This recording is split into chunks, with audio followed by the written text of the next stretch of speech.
L'un des faits intéressants à propos de l'apôtre saint Thomas est que presque toute son évangélisation se déroula en dehors de l'Empire romain. Et la plupart des sources historiques concernant ses voyages ne sont pas occidentales. Il y a des preuves historiques conséquentes que l'apôtre saint Thomas alla en Inde, ce qui est l'Inde des temps modernes, possiblement vers l'an 43 après Jésus-Christ, d'où il prêcha l'évangile et fit des convertis. Citation. C'est presque l'opinion unanime des pères que Thomas prêcha l'évangile en Inde et y souffrit le martyre. Fin de citation. Dr. James Kurikilamkat, Le premier voyage de l'apôtre Thomas en Inde, le christianisme antique à Baruch et Taxila, page 26. Parmi les pères qui soutiennent cette position, nous trouvons saint Jérôme, saint Jean Chrysostome, saint Grégoire de Nazianze et d'autres. L'historien de l'Église, Eusèbe, affirme que saint Thomas alla en Parthe, laquelle incluait le nord-ouest de l'Inde. Il y a aussi une tradition selon laquelle, après sa mort, le corps de saint Thomas fut apporté à Édesse depuis l'Inde. Le père de l'Église primitive, saint Euphrème, affirme ceci et soutient ainsi la position que saint Thomas évangélisa en Inde. Citation. Édesse avait la marque distinctive de posséder le corps de l'apôtre Thomas qui fut apporté d'Inde. Euphrème mentionne le transfert du corps de l'apôtre depuis l'Inde. Nous y lisons par conséquent les lamentations de Satan.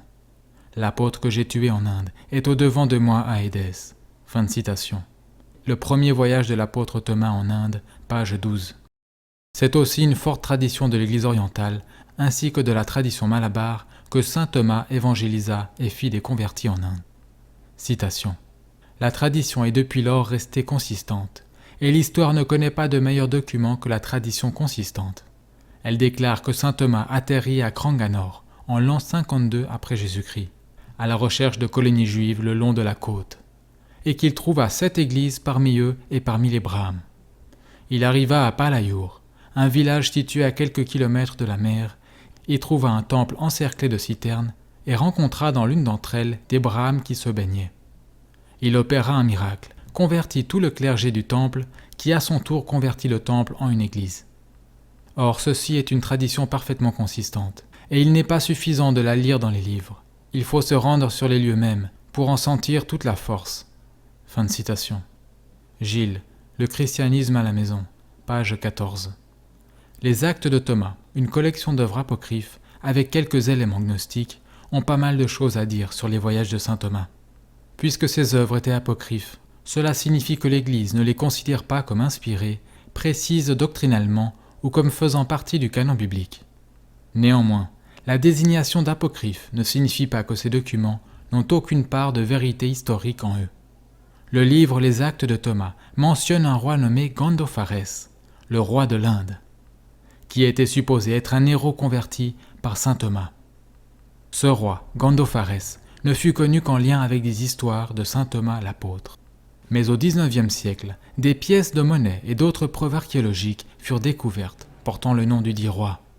Ce fut une découverte remarquable qui prouva que le roi Gandopharès avait réellement existé, dans l'histoire, à l'époque et dans la région décrite par les Actes de Thomas. Citation.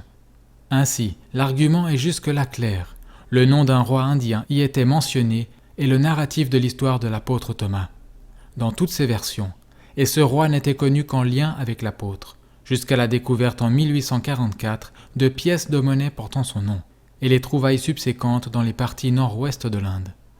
Nous savons à présent qu'existait en Inde un roi nommé Gandopharès, un Indo-Parthe, ce qui explique son nom iranien, qui avait sa capitale à Taxila et dirigeait un vaste domaine de 21 à 51 après Jésus-Christ.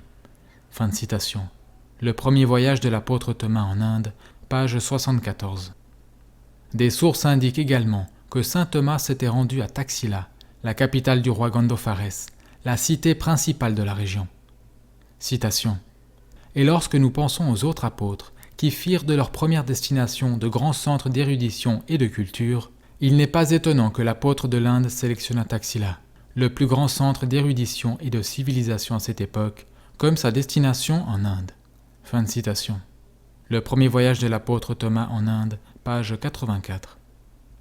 Selon la chanson du rabbin, une collection de traditions indiennes, citation, entre 52 et 59 après Jésus-Christ, Thomas fonda 7 églises et baptisa un roi, 40 juifs et près de 3000 hindous.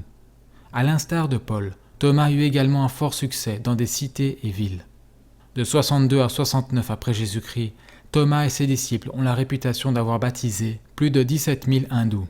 Fin de citation. Bernard Ruffin, Les 12, les vies des apôtres après le calvaire, page 133. Il est dit que saint Thomas œuvra de nombreux miracles et ordonna des évêques et des prêtres. En plus de l'histoire selon laquelle saint Thomas aurait converti des milliers de gens en Inde, une autre histoire intéressante est celle qui raconte que saint Thomas ressuscita un garçon et le baptisa ensuite. Citation. Un prêtre brahme, pour nuire à Thomas, tua son propre fils et accusa Thomas d'avoir jeté un sort au garçon et d'avoir par conséquent mis un terme à sa vie. Thomas ramena à la vie le garçon.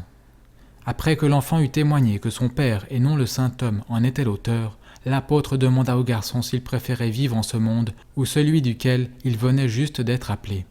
Quand le garçon répondit « l'autre », Thomas le baptisa et l'enfant mourut. Fin de citation. Les vies des apôtres après le calvaire, page 132. Thomas était l'apôtre qui demanda à Jésus « Seigneur, nous ne savons pas où vous allez. Comment pourrions-nous en savoir le chemin ?» Ce à quoi Jésus répondit « Je suis le chemin, la vérité et la vie. Personne ne vient au Père si ce n'est par moi. » Jean chapitre 14, versets 5 à 6. Saint Thomas l'apôtre s'assura de transporter ce message de salut aussi loin qu'il le put, en sorte d'amener le plus de gens possible à la vraie foi de son Seigneur et Dieu.